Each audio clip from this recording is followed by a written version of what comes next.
नमस्कार दोस्तों, एक नई लर्निंग के साथ हाजिर हूँ। आज की लर्निंग में हम लोग एक कंपनी के ऊपर चर्चा करेंगे।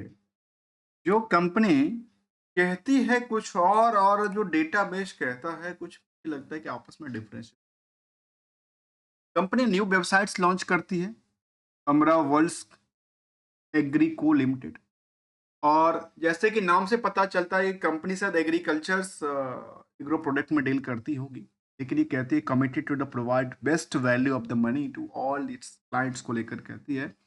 अब ये शायद मनी स्टॉक मार्केट के लिए डील करती है या इन्वेस्टमेंट के लिए काम करती है, ये तो मैं अब नहीं कह सकता। लेकिन इसके अकॉर्डिंगली ये अहमदाबाद गुजरात बेस्ड कंपनी है। और इसका बात करें तो कंपनी कहती है, जो इनको लेकर के यदि हम इनके पार्ट्स को देखें तो वो कंपनी कहती है हमने बनाई थी और बाद में हमारी company to carry the business trading in agricultures product को लेकर के detail including processing metals, precious stones, diamonds, petroleum and the energies product को लेकर के कंपनी का कारोबार रहा। और ये भी दर्ज करती है जो कंपनी एग्रीकल्चर प्रोडक्ट, मेटल और शेयर्स भी ट्रेडिंग का कामकाज।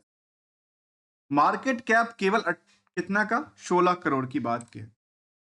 16 करोड़ की मार्केट कैप लिस्टेड है कंपनी। स्टॉक का पी की बात करें तो वो कंपेरिजन टू द इंडस्ट्रियल के पी से काफी छोटा सा है। क्यों? क्योंकि अर्निंग पर शेयर कहती है 48 पैसे पर शेयर कमाती भी है। और मार्केट में इसके प्रति जो लगाव है, वो लगाव केवल नियरली 3 गुने के आसपास हुआ है, जो कि ₹1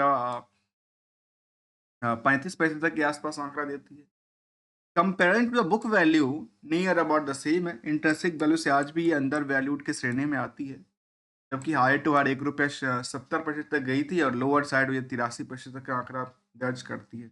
आरओ या आरओसी की आंकड़ा नेगेटिव इम्पैक्ट डालती है। और कंपनी के पास कोई डेट्स नहीं है। कंपनी के पास करंट रेशियो का नंबर भी काफ़ी छोटा-सा है, 0.80 का नंबर कहता है।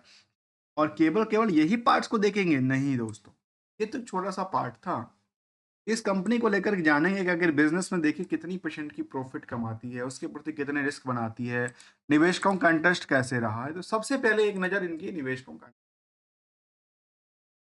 इसमें करीब 44,000 के आसपास के निवेशक का लिस्ट है और 100% पब्लिक होल्डिंग के पास बनी है कंपनी। पब्लिक होल्डिंग में इनकी सारी की सारी होल्डिंग है। और कुछ मैंने जैसे कहा, गुजरात बेस्ड कंपनी है, कुछ बड़े प्लेयर इसमें हैं। और बड़े प्लेयर में ये भी देखा गया कि मार्केट में पिछले कुछ दिनों में एक लंबी अवधि में तो नहीं, छोटी पीरियड में एक लंबी टर्म बनाती है, बाद में सेम जितना बनाती है उससे ज़्यादा टूट जाती है। तो ये आंकड़ा इस तरह से दर्ज करती हुई नजर आती है। फिर ऐसा सिचुएशन दोबारा क्रिएट करती है। जबकि लास्ट कुछ सालों की डेटाबेस करें तो पिछले 5 सालों में इस तरह के छोटे बड़े कई सारे इन्होंने अपनी प्राइस को हायर और लोअर के साथ। काफी सारे निवेशकों के पैसे अटके भी होंगे। जिन्होंने हायर प्राइस पे लिया वो शायद एयरसेल के साथ नहीं बेचे होंगे, तो उनके लिए आज भी दुखती रग की बात कह जाती है। और बाकी पार्टों को देखा जाए तो कंपनी अच्छी खासी यहाँ पे लोगों ने पैसे भी बनाए हैं जब मार्केट चलती। अब आइए जानने की कोशिश करते हैं कि फाइनेंशियल पोजीशन क्या है, जो मार्केट कैप केवल 16 करोड़ की बात कहती है। इनको लेकर के देखा गया कि फाइनेंशियल पोजीशन को लेकर कहती है कि सितंबर में जो 2-3 क्वार्टर है उसमें इन्होंने कारोबार किया। जितना सेल का कारोबार है उससे ज़्यादा नियर अबाउट की बात करें तो इनके पास क्या है? इनके पास प्रॉफ़िट भी बन जाती है। क्या इसको लेकर कुछ आंकड़ा दर्ज करती है? चलिए हम नंबर की बात कर लेते हैं। नंबर को लेकर देखा गया कंपनी के पास खुद का कोई सेल नहीं है। मतलब खुद का कोई कारोबार नहीं करती है। अब पैसे आते कहाँ से? पैसे आते हैं अदर सोर्स ऑफ इनकम। और अदर सोर्स ऑफ इनकम से भी पैसे आते हैं। तो कंपनी में खर्च कुछ नहीं होता, केवल 2 लाख रुपए खर्च होते हैं।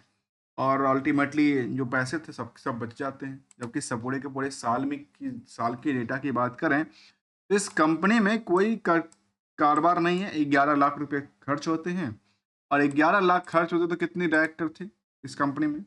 कई बार देखा गया कि तीन डायरेक्टर का नाम भी उन्होंने शामिल कर रखा है। और ये 3 डायरेक्टर के साथ 11 लाख रुपए लेते हैं। मार्केट में लिस्टेड है और स्टॉक ट्रेडिंग होता है। ट्रेडिंग के साथ-साथ इसको नॉर्मल ट्रेडिंग के अंदर रखा गया है, उसमें कोई बड़ी वो नहीं है। और आज भी देखने को लगा कि 5% के आस-पास की सर्किट लगाती है। ओवरऑल देखा गया कि इनको लेकर रिस्क कितना था? रिस्क तो कुछ है ही नहीं, क्योंकि कंपनी में खुद का कोई कारोबार नहीं है, तो रिस्क नहीं था। लेकिन बैलेंस शीट को देखेंगे तो बैलेंस शीट में कहती है कि कर्ज कुछ था नहीं, पैसे थे क्या? तो पैसे इन्होंने केवल इन्वेस्टमेंट करके रखा है। ये केवल इन्वेस्टमेंट कंपनी के तौर पे काम करती है। रेस्ट पैसे कुछ उनको अदर एसेट्स के अंदर भी उन्होंने मेंशन करके रखा है। और ओवरऑल जब हमने कंक्लूजन लिया, हमारे सामने निकल के आती है जो कंपनी खास करके इसके बेसिस पे कहती है टेक्सटाइल प्रोडक्ट बेचती है। उसके अकॉर्डिंग कहती है जो वो मेटल्स में काम करती है, एग्रो प्रोडक्ट में काम करती है, और तीसरी तरफ कहती है कि वो शेयर मार्केट में डील। स्टैंडअलोन डेटा बेसिस में कहती है कि ना कोई ऑपरेटिंग प्रॉफिट मार्जिन रहा, ना कोई नेट प्रॉफिट मार्जिन रहा। लेकिन पिछले जब से लिस्टिंग है, पिछले काफ़ी दिनों से लिस्टिंग है, पिछले 5 सालों में इनमें अच्छी खासी आज भी डिमांड बनी है। और ये कंपेयर कब कैसे करते हैं? जब आप हायर बियर बियर मार्केट से बुल मार्केट कंपेयर करेंगे तो ऑब्वियसली क्या हुआ, रेट अप डाउन देखने को मिलता है। और यहीं से कंपेयर करेंगे तो मार्केट में ये दिखेगा, जिन लोगों ने यहाँ पे लिया उनकी तो सारे के सारे पैसे ही चले गए, निकल गए, एक रुपया भी नहीं बचा होगा, या वैल्यूशन टूट गई कंप्लीटली। और सोचने वाली बात है, जिन लोगों ने इस प्राइस पे लिया, टॉप पीक की आज के आसपास की बात करूं, जब पीक की टाइम इसकी करीब 3 रुपए के आसपास हुआ करता था, आजकल ये इसके 50% से ज़्यादा गिरावट दर्ज कर। जबकि पीयर्स में इसको कहते हैं अदानी इंटरप्राइजेज, विशाल मेगा मार्ट से कंपेयर किया जा सकता है। लेकिन यहाँ पे निवेशकों का इंटरेस्ट भी काफ़ी कम है। लेकिन निवेशकों का इंटरेस्ट कम नहीं है, इसमें 44,000 से ज़्यादा निवेशकों का पैसा इस कंपनी में लगा हुआ है। जबकि एनालिसिस बात कहती है कि कुछ अच्छी बातें भी सामने करती है, कुछ अच्छी बातें नहीं भी कहती है, हाई रिस्क की बात तो नहीं कहती है, लेकिन इनको इक्विटी को लेकर के रिटर्न लो की बात कहती है। अदर सोर्स ऑफ इनकम से ही कंपनी पैसा कमाती है, ऐसा इन्होंने दर्ज किया है। और ओवरऑल इसमें ट्रेडिंग काफ़ी लंबे होती रहती है, बड़ी-बड़ी ट्रेडिंग होती रहती है, और ये ऐसा देखा गया है। तो हमने इसको जानने की कोशिश किया, जिसका नाम था अमरा वर्ल्ड्स एग्री को लिमिटेड, जो एक पेनी स्टॉक की कैटेगरी में आती है। और अल्टीमेटली ये इन्वेस्टमेंट कंपनी के तौर पे बनी है। और पूरे के पूरे मार्केट कैप कितने की थी? 16 करोड़ की पूरे के पूरे मार्केट कैप है। और इनके पास 15 करोड़ के आसपास की क्या होगी? इनके पास करीब 12 करोड़ के आसपास की क्या है?